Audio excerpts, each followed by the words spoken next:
Hello everyone, I'm Alianza, your health informer. Welcome back to my YouTube channel.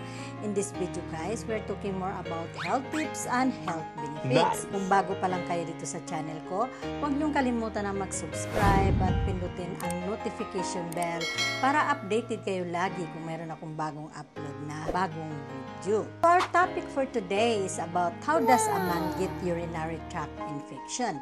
Most urine infection in men are caused by germs or bacteria which come from your own bowel.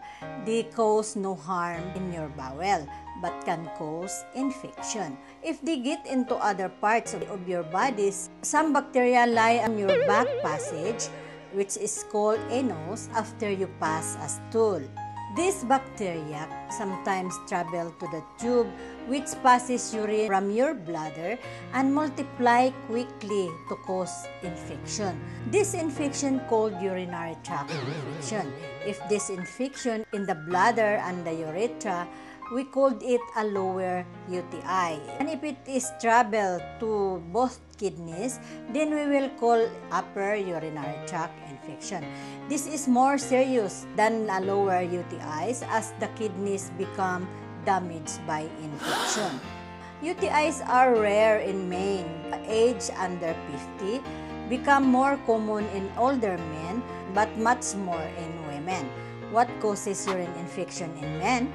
Some cases can increase the risk of developing a UTI in men is an enlarged prostate gland, bladder or kidney problems, having a urinary catheter, a poor immune system. So yun ang mga risk factor kung bakit ang mga lalaki nagkakasakit sila ng urinary tract infection. Rare man sila pero it happens to them. A man who is age over 65 years old should produce 17.5 to 35 cc per hour na urine. Symptoms of a UTI in men depend on where the infection occurs. Infection in the bladder called cystitis causes pain on emptying the bladder and causes urine to be passed more frequently.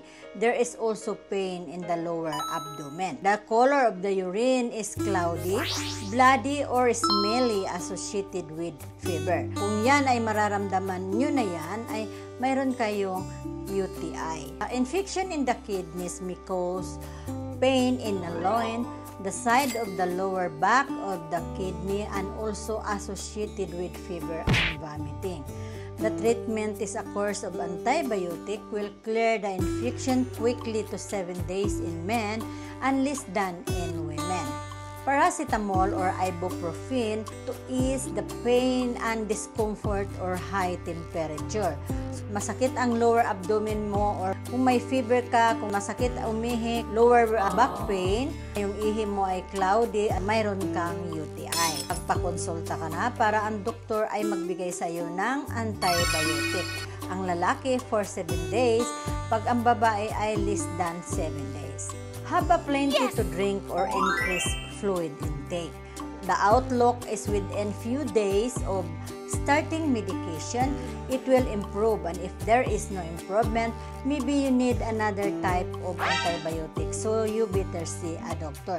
Kasi kung hindi ka hiyang sa antibiotic iniinom mo, 2 days or 3 days, wala ka pa rin mararamdaman mula ng pag-inom mo sa antibiotic.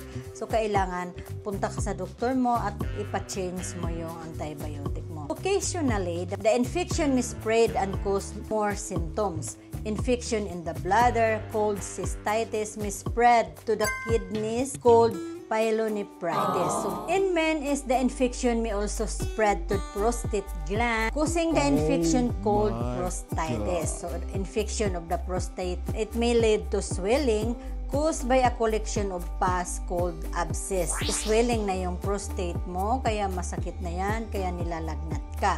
It is unusual for men to have recurring urine infection. Recurring means pabalik-balik, minsan 2 times per month or 3 times per month. they may refer to a urology specialist.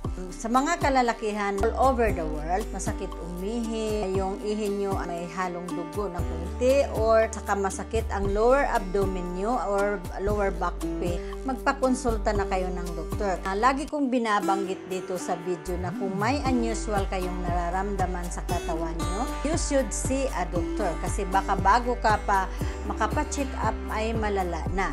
As I always say, prevention is better than cure. Hanggang dito na lang tayo guys sa topic natin. Sana may nakuha kayong aral dito sa video na ito. Pangalagaan natin ang health natin kasi ito lang ang tanging regalo ni God sa atin. Kung may gusto naman kayong itanong dito sa topic na ito or some health issues, just comment below. At kung bago pa kayo dito sa channel ko, huwag niyong kalimutan na mag-subscribe at pindutin ang notification bell para updated naman kayo lagi kung meron akong upload na bagong video. Nagpapasalamat ako sa inyo guys. Wala akong sawang nagpapasalamat sa lahat ng mga subscribers at non-subscribers, lalo na doon sa mga silent viewers. Maraming salamat sa inyo sa panonood ng mga video ko at sa pagsuporta dito sa channel ko. Pagpalain po sana tayong lahat. Ingat po kayo palagi and may God bless us. Remember guys, health is wealth, and thank you for watching!